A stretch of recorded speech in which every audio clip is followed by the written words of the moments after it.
আল্লাহ তাআলার অশেষ মেহরবানি যে আমরা দীর্ঘ 16 বছর জালেম শাসকের আন্ডারে থাকার পরে স্বাধীনতা অর্জন করেছি।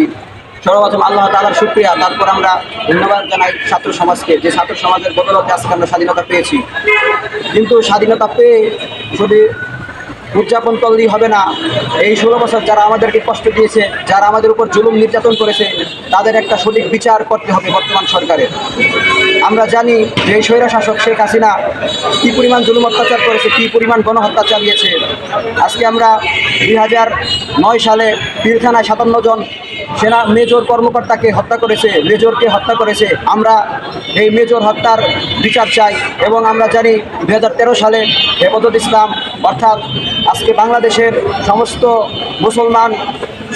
মুসলমান জনতা, মুসল্লিয়ানে কেরাম শান্তিপূর্ণভাবে যে মিছিল করতেছিল, শান্তিপূর্ণভাবে যে শাপলা চত্বরে অবস্থান করতেছিল, সেখানে অকর্তৃকভাবে হামলা চালিয়েছে এই স্বৈরশাসক সরকার, এই জালেম সরকার।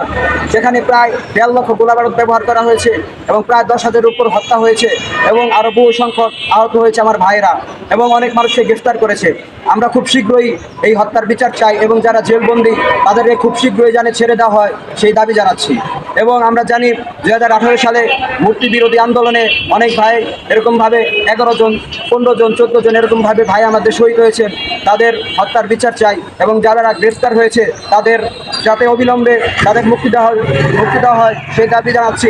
এবং আমরা জানি সর্বশেষ 2024 সালে অর্থাৎ 5ই আগস্টের আগে থেকে শুরু করে 5ই আগস্ট পর্যন্ত যে সমস্ত ভাইদেরকে যে সমস্ত ভাইদেরকে রক্তাক্ত করা হয়েছে, শহীদ করা হয়েছে, সেই সকল শহীদদের আত্মার মাগফিরাত কামনা করছি এবং তাদের হত্যার বিচার চাই। এই দাবি জানে আমার সংক্ষিপ্ত বক্তব্য শেষ করছি। আসসালামু আলাইকুম।